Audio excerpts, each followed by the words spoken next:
Užsikimšusi kanalizacija tai vienas iš dažniausiai pasitaikančių gedimų, kurį spręsti skuba avarinių tarnybų darbuotojai. Neretai gyventojų turtą niokoja ir dėl įstrigusių atliekų ar kitokių priežasčių trūkę vamzdžiai. Dar didesnių bėdų sukelia ilgesniam laikui išvykę kaimynai. Ši situacija tik apsunkina vandentiekio avariją šalinančių specialistų darbą. Turime daug avarinių pranešimų, kurie yra labai skaudus su užpilimais žemesnių gyventojų, tai žarnelių trūkimai visi. Tai labai norėčiau žmonėm pasakyti, kad jeigu jūs išvažiuojate kažkur, tarkim, ar savaitgalį, ar ilgesniam laikui atostogauti, nepamirškit pas save uždaryti sklendžių vandens padavimo į savo butą. Ir tiesiog apsisaugokit ir patys ir apsaugokit tuo pačiu žemiau esančius kaimynus.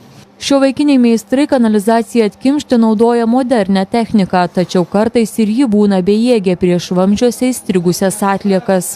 Mes tiesiog gaunasi, kad su elektriniu gyvatuku savo jau negalime pravalyti tos kanalizacijos. Tai būna, aišku, džiugu, jeigu būna, kad galima prieiti prie to kanalizacijos vamzdžio ir jį ardyti, išpjauti ir tas šiukšlės visas pašalinti. Bet būna ir tokių atvejų, kaip čia po žemėmis eina kanalizacija ir jeigu jau mes nebepravalom kanalizacijos, mums reikia daužytis grindis, atsikasinėti kažkiek ir tada tik tai mes prieinam prie kanalizacijos vamzdžio, kad jį galima būtų tą dalį iškirpti ir pakeisti.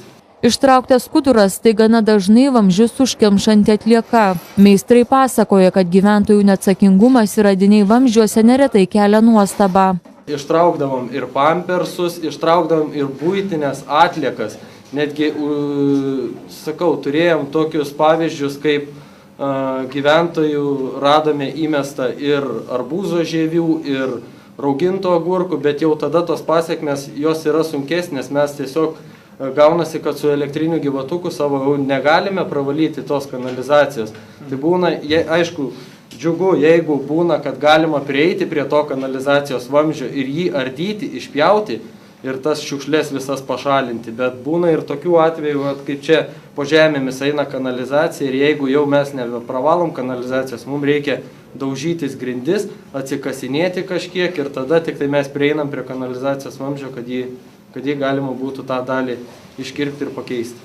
Papildomų rūpesčių ir finansinių išlaidų gali pareikalauti įprotis riebalais iš keptuvės atsikratyti juos supilant į kriauklę. Vamzdžius dažnai užkemša ir kavos tirščiai. Riebalai kanalizacijos vamzdynui irgi daro savo, nes jie apauga tiesiog ant sienelių ir tada labai sunku tuos riebalus pašalinti.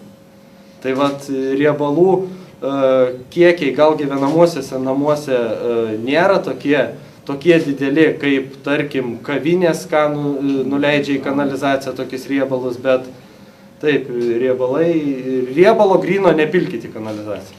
Vandentiekio gedimus šalinantys specialistai gyventojus kviečia elgtis atsakingai ir buitinės atliekas mesti joms skirtas šiukšliadėžes.